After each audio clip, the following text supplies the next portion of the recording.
생각하는 이미지가 있습니다. 여러분들도 공감하실 거라고 생각하는데, 기독교인 그러면 그래도 예수님을 주인으로 모시고 사는 사람이기 때문에 그의 말과 그의 행동에, 또 특별히 그의 얼굴 표정에 예수님의 인격과 향기가 묻어 있다는 그런 이미지가 있습니다. 그런데 여러분, 교회 생활을 좀 꽤 한 분들은 꼭 그렇지만은 않다는 것을 공감하실 것입니다. 그런데 저는 목사가 된 후에 참 마음에 안 드는 것이 하나 있었어요. 제가 기독교인일 때부터 마음에 안 드는 것이기도 했는데, 뭔가 모르게 기독교인은 온순합니다. 그래도 여러분의 표정을 보니까 다들 온순해요. 물론 이제 뿔을 달고 염소처럼, 여러분이 그렇다는 게 아니고요. 농담을 했는데 받아주시지도 않네요. 근데 정말 그 온순한 기독교인의 모습, 그 온순한, 저는 그게 너무 싫었어요. 좀 기독교인 그러면 멋지고, 때로는 강하기도 하고 카리스마가 있고 박력도 있고 이러면 좋겠는데, 이런 사람들이 교회에 있으면 오히려 어울리지 않습니다. 교회는 뭔가 차분하고 착하고 온양하고 온순하고 이런 분들이 많단 말이죠. 그래서 여러분, 과거에 현대 철학자 중에 유명한 니체라는 사람이, 그 사람이 목사의 아들이었거든요. 니체가 이 기독교의 약함이 싫어가지고 유명한 사상 하나를 얘기합니다. 그게 바로 초인 사상입니다. 초인 사상이라는 것은 초능력을 말하는 게 아니고, 인간의 불안정과 약함을 뛰어넘는 강력한 기독교인, 강력한 인간, 그런 것을 추구했던 사람이 니체였습니다. 그런데 여러분은 어떻습니까? 제가 이렇게 말하니까 목사님이 왜 저럴까? 그래도 예수의 인격이면 뭔가 겸손하고 뭔가 되게 부드럽고 온화하고 따뜻하고 그런 게 기독교인 아닌가? 물론 기독교인의 그런 면이 있긴 있습니다. 그러나 여러분, 기독교인에게도 이러한 야성이 필요할 때가 있습니다. 오늘 본문이 마치 그 야성을 잘 말해주고 있습니다. 저는 오늘 본문, 특별히 로마서와 이 에베소서 말씀이 제게 사막의 오아시스와 같았습니다. 기독교인도 뭔가 전투적일 수 있겠구나, 뭔가 전투적인 어떠한 그런 능력을 가지고 세상에 살아갈 수 있겠구나. 사랑하는 성도 여러분, 세상을 살다 보면 세상 사람들이 주도권을 가지고 있을 때가 참 많이 있습니다. 기독교인은 세상 사람들의 얘기에 그저 들어줄 때가 너무 많아요. 그런데 여러분, 정말 우리가 살아있는 영적 감각을 가지고 오히려 세상을 주도해야 될 줄로 믿습니다. 저는 세상의 주도권을 뺏기는 사람들이 아니라, 도리어 기독교인이 그렇다고 막 강한 것이 아니고요, 정말 영적인 감각을 딱 가지고 세상을 리드해 나가야 되는 것이 저는 기독교인이라고 생각합니다. 그 실마리를 오늘 본문이 제공해 주고 있습니다. 오늘 로마서 8장, 여러분 로마서 8장 12절을 한번 보십시오. 로마서 8장 12절에 보면 이런 말을 하고 있습니다. 그러므로 형제들아, 우리가 빚진 자로 돼 육신에게 져서 육신대로 살 것이 아니니라. 여기 바울이 우리가 싸워야 될 대상을 분명하게 말합니다. 그 대상이 누구일까요? 육신입니다. 기독교인이 아예 전투를 안 하는, 그냥 가만히 수동적인 사람이 아니라 아주 공격적으로 싸워야 될 대상이 하나 있다는 것입니다. 그 대상이 무엇이라고요? 네, 육신입니다. 우리가 육신과는 끊임없이 전투해야 됩니다. 죽는 그날까지 육신과는 싸워야 됩니다. 싸울 뿐만 아니고 싸워서 이겨야 됩니다. 할렐루야. 사랑하는 성도 여러분, 우리가 멍하니 있는 것이 아니고 육신과는 아주 치열하게 전투해서 이겨내야 됩니다. 그런데 여러분, 육신 그러면 언뜻 떠오르는 이미지가 무엇입니까? 여러분, 이렇게 생각할 겁니다. 나의 제약된 본성, 혹은 내가 예수 믿기 전에 옛자, 내 안에 꿈틀거리는 옛자, 이것이 육신이 아닌가라고 생각하실 것입니다. 그 생각이 맞습니다. 그런데 여러분, 저는 그렇게 늘 강조하는 편입니다. 우리가 너무 추상적으로 신앙생활을 하면 삶의 변화가 일어나지 않습니다. 무슨 말이냐면 제약된 본성, 예자, 이런 표현들은 굉장히 뜬구름 잡는 표현일 수도 있습니다. 무슨 말이냐면 실제적으로 내가 살아가는 삶의 치열한 전투에서는 그게 무엇인지 잘 와닿지 않을 수 있다는 것이에요.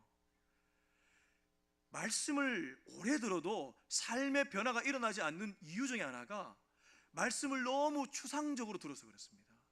우리는 조금 더 말씀을 구체적으로 내 삶에 가지고 와야 됩니다. 다행히도 이 육신에 대한 설명을 바울이 잘 해주고 있습니다. 오늘 6절, 8장 6절과 8절 이 세 구절에서 바울이 육신에 대한 설명을 잘 해주고 있습니다. 여기에 두 가지 육신의 특징이 나타납니다. 먼저 6절입니다. 우리 6절의 말씀 같이 한번 읽었으면 좋겠습니다. 다 같이 시작. 육신의 생각은 사망이요 영의 생각은 생명과 평안이니라. 여러분, 육신 그러면 옛자 제약된 본성, 물론 그것도 맞지만 기본적으로 육신은 사망입니다. 달리 표현하면 육신의 마지막 종착지가 사망이라는 것입니다. 그래서 구체적으로 우리 삶에 가져올 수 있습니다. 공동체를 파괴하는 일, 그게 바로 육신입니다. 가정을 무너뜨리는 일, 그것이 바로 육신입니다. 관계를 어그러뜨리게 만드는 일, 그것이 모두 배후에 육신이 있다는 거예요. 그것이 바로 죽음입니다. 여러분, 사람을 죽음으로 끌고 가는 것이 꼭 육신의 죽음만이 아니고 어떤 공동체가 자꾸 소멸하게 만들고 관계가 자꾸 나와 너로 나누어지게 만들고 이런 모든 것들의 배후에 육신이 있다는 것입니다. 이 육신을 쫓는 사람들을 멀리해야 됩니다. 그리고 우리가 자꾸 육신을 쫓고 있다면 싸워서 이겨야 됩니다. 할렐루야. 우리가 싸워야 될 대상이 있다면 바로 이것입니다. 육신입니다. 두 번째입니다. 우리 7절 8절을 연이어서 한번 읽었으면 좋겠습니다. 7절 8절 다 같이 시작. 육신의 생각은 하나님과 원수가 되나니 이는 하나님의 법에 굴복하지 아니할 뿐 아니라 할 수도 없습니다. 육신에 있는 자들은 하나님을 기쁘시게 할 수 없느니라.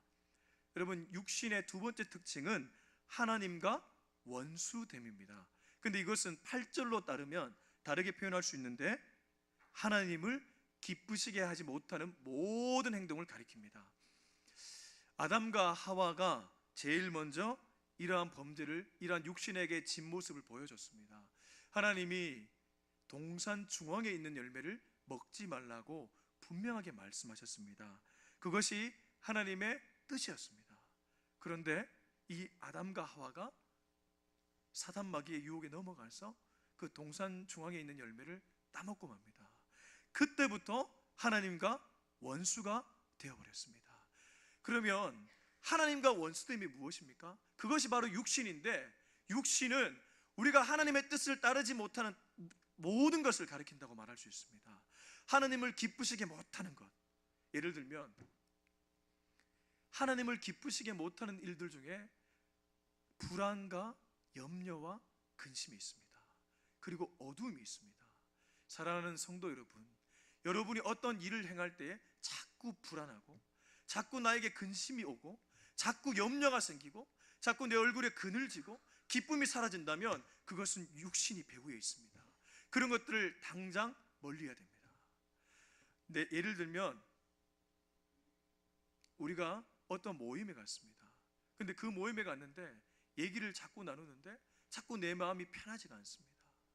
자꾸 그 얘기가 듣다 보니 내가 그 얘기를 들을 수밖에 없는 환경이지만 그 얘기에 자꾸 내 마음이 불편합니다. 우리는 그 자리를 바로 떠나야 됩니다. 그게 육신과 싸워서 이기는 그리스도인의 모습이라는 것입니다.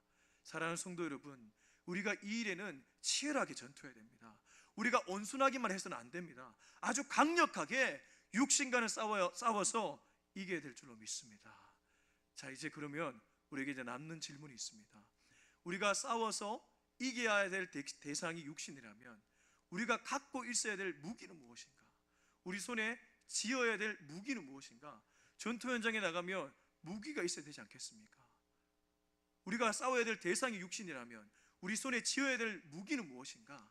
그것이 바로 오늘 로마서 8장 14절부터 17절에 나와 있습니다.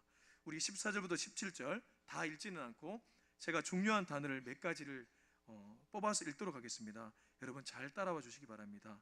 14절입니다. 하나님의 아들. 15절 양자의 영, 아빠 아버지. 16절 하나님의 자녀.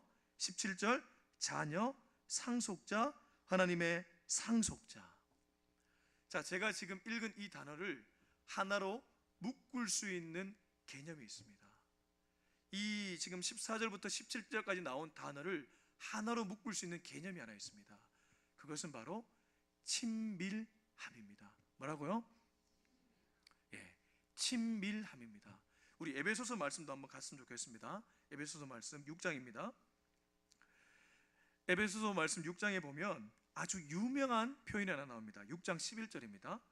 우리 6장 11절을 같이 한번 읽었으면 좋겠습니다. 6장 11절 다 같이 시작.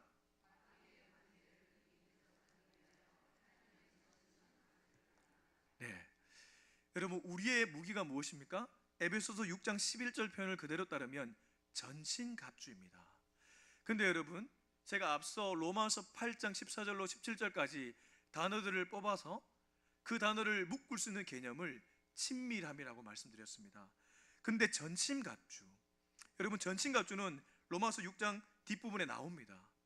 구원의 투구, 믿음의 방패, 의의 호심경, 진리의 허리띠, 평안의 복음으로 된 신발, 성령의 검, 달리 말하면 말씀의 검. 그런데 여러분 이 여러 가지를 묶을 수 있는 개념이 또한 친밀함입니다. 왜 그럴까요?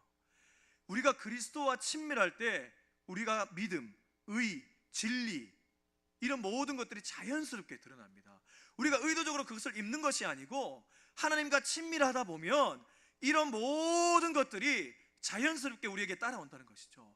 전신갑주를 입으라고 할 때에 하나님과 친밀해지면 이러한 구원의 투구, 믿음의 방패, 말씀의 검 이런 것들이 자연스럽게 따라온다는 것입니다.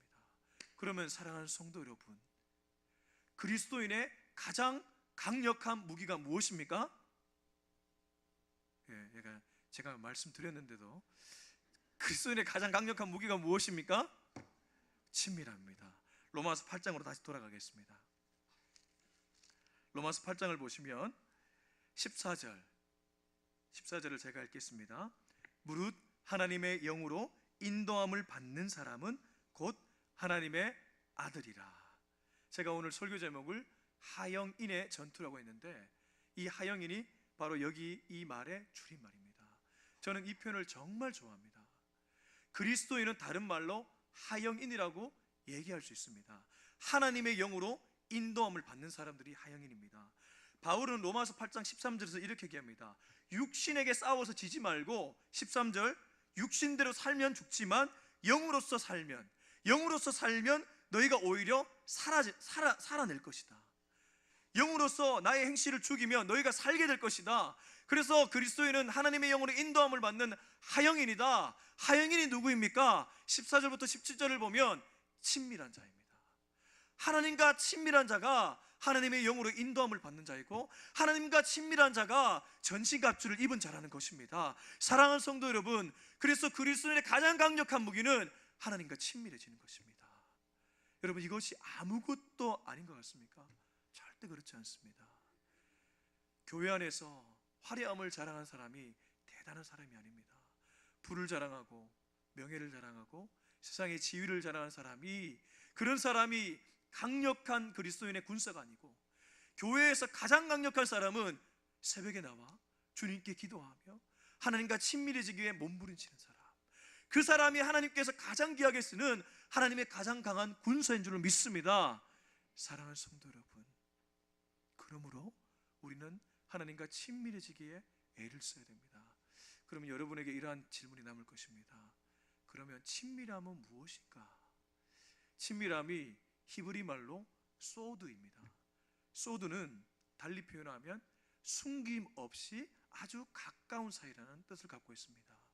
히브리 말로 소드가 친밀함인데 이 소드는 숨김없이 아주 가까운 사이라는 뜻을 갖고 있습니다. 하나님과 친밀하다는 것은 하나님과 나 사이에 어떠한 거리낌도 없이, 어떠한 체면도 없이 완전히 민낯으로 하나님을 만나고 있다는 뜻입니다. 사랑하는 성도 여러분, 사람과 사람 사이에는 장벽이 있습니다. 여러분이 어떠한 공동체에 들어가도 약간의 가면을 쓰고 그 사람과 대화할 것입니다. 그런데 하나님 앞에서도 그러한 분들이 간혹 있습니다. 예수님이 가장 싫어하는 기도가 외식하는 기도였습니다. 외식하는 기도는 그럴싸한 기도입니다. 미사여구를 사용하는 아주 그럴싸한 기도입니다. 그러나 그러한 기도는 능력이 없습니다. 하나님이 가장 기뻐하는 기도는 솔직한 기도입니다. 하나님 앞에서 어떠한 가면도 없이 완전한 나의 민낯으로 나의 모든 것을 솔직하게 쏟아내는 사람, 그 사람이 정말 하나님과 친밀한 사람이고, 그 사람이 전투 현장에서 가장 귀하게 쓰임받는 군사라는 것입니다. 말씀을 맺겠습니다. 말씀을 맺으면서 제가 부득이하게 제 예화를 하나 들겠습니다. 여러분 또 제 얘기라고 고깝게 듣지 마시고 그냥 마음을 활짝 여시고 들으시기 바랍니다. 얼마 전에 제가 새벽 기도를 끝나고 집에 들어갔습니다. 집에 들어갔더니 저희 11개월 된 그 아들이 깨어 있더라고요. 제가 그래서 번쩍 안아서 한 30분 동안 계속 안아서 놀아주었습니다. 근데 새벽 기도 끝나고 목사는 참 피곤합니다. 또 아침에 출근해야 되니까. 그래서 쏟아지는 그 졸음을 참지 못하고 또 때마침 아내가 일어났더라고요. 바톤 터치를 했습니다. 아내에게 주고 제가 들어가서 잠에 들었습니다. 잠에 싹 드는 무렵 방문을 막 두드리는 소리가 나요. 방문을 막 두드리면서 아빠 아빠 아빠 아빠 아빠 아빠 아빠 아빠 아빠 아빠 아빠 이 소리가 나는 거예요. 그래서 제가 잠결인데 이게 얘가 꿈인지 이게 생시인지 좀 구분이 안 될 정도였는데 아빠 아빠 아빠 아빠 걔가 아직 걷지를 못합니다. 엉금엉금 기어와서 막 문을 두드리면서 아빠 아빠 아빠 그러는데 제가 가슴 한켠이 엄청 뭉클해지면서 이 말할 수 없는 감격이 확 저한테 느껴지더라고요. 그 아들이 별로 해준 것도 없는 아빠인데 그저 몇 분 안아준 아빠에 불과한데 그 아들이 좋아가지고 그 아버지가 좋아가지고 그 아버지한테 엉금엉금 기어와서 그 목소리도 말도 못하는 애가 아빠 아빠 아빠 그러는데 제 가슴이 얼마나 뭉클해지는지 수많은 생각이 그 짧은 시간 스쳐 지나갔습니다. 그러면서 제게 그 수많은 생각 중에 딱 그 하나 생각이 있는데 그것이 바로 내가 저 아이를 위해서 내 모든 것을 다 해줘야 되겠다 이런 생각이 탁 들더라고요.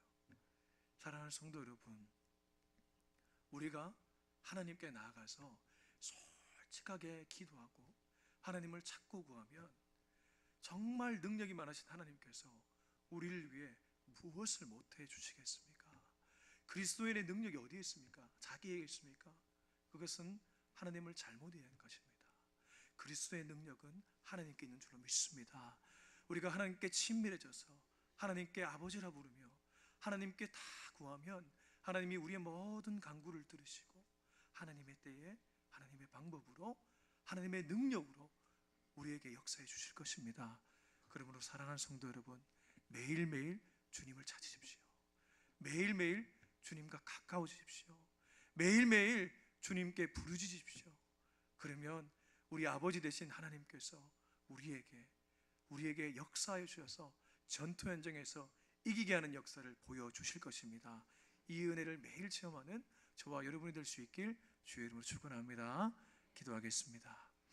하나님 아버지, 오늘 우리는 하영인의 전투라는 제목으로 그리스도인이 세상의 치열한 삶의 현장에서 어떻게 전투해야 되는지 깨닫게 되었습니다. 주여, 우리가 육신에게 지지 않기를 원합니다. 하나님과 원수되는 일에 멀게 하여 주시옵시고 하나님의 뜻이 아니라면 우리가 반드시 그 자리를 벗어날 수 있도록 도와주시옵소서. 하나님, 공동체를 파괴하는 일, 가정을 무너뜨리는 일, 관계를 어그러지게 만드는 일에서 우리가 멀리 할 수 있기를 원합니다. 말에 조심하게 하시고 행동을 조심할 수 있는 우리가 되게 하여 주시옵소서. 또한 하나님, 우리가 하나님과 친밀해질 수 있기를 원합니다. 날마다 주님과 가까워지기 위해 몸부림치는 우리 이 자리에 참석한 모든 성도님들 되게 하여 주시옵소서. 감사드리며 이 모든 말씀을 예수님의 이름으로 기도합니다. 아멘. 간구하겠습니다.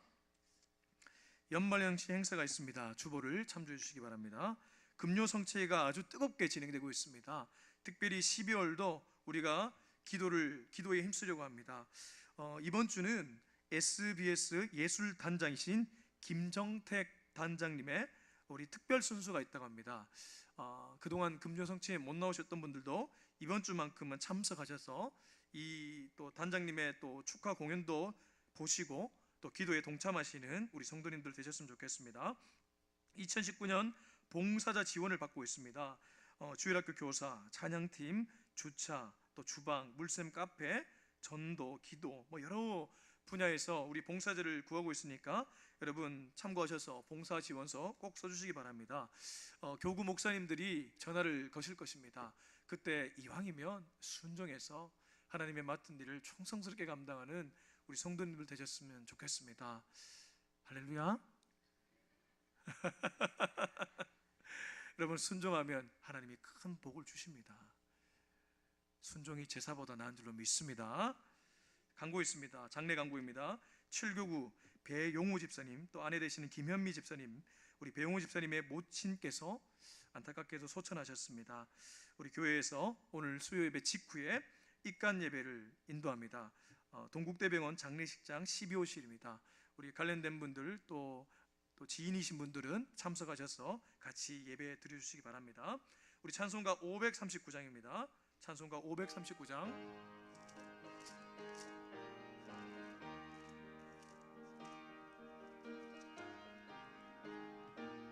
1절 4절 드리겠습니다. 너 예수께 조용히 나가 내 모든 짐 내려놓고 주 십자가 사랑을 믿어 제사함을 너 받으라.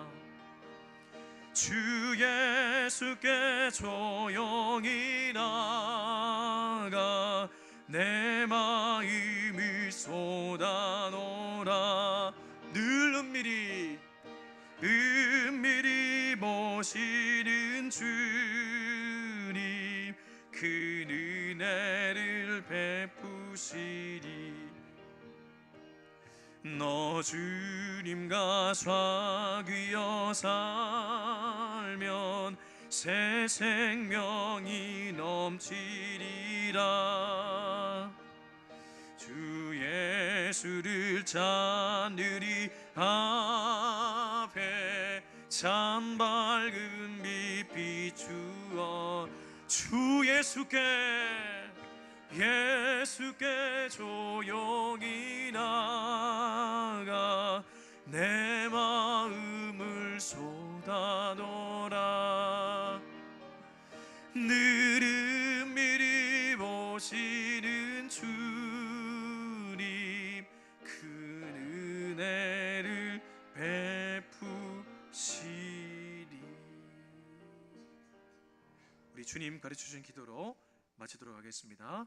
하늘에 계신 우리 아버지여, 이름이 거룩히 여김을 받으시오며 나라의 마옵시며 뜻이 하늘에서 이루어진 것 같이 땅에서도 이루어지이다. 오늘날 우리에게 일용할 양식을 주옵시고 우리가 우리에게 죄진 자를 사하여 준 것 같이 우리 죄를 사하여 주옵시고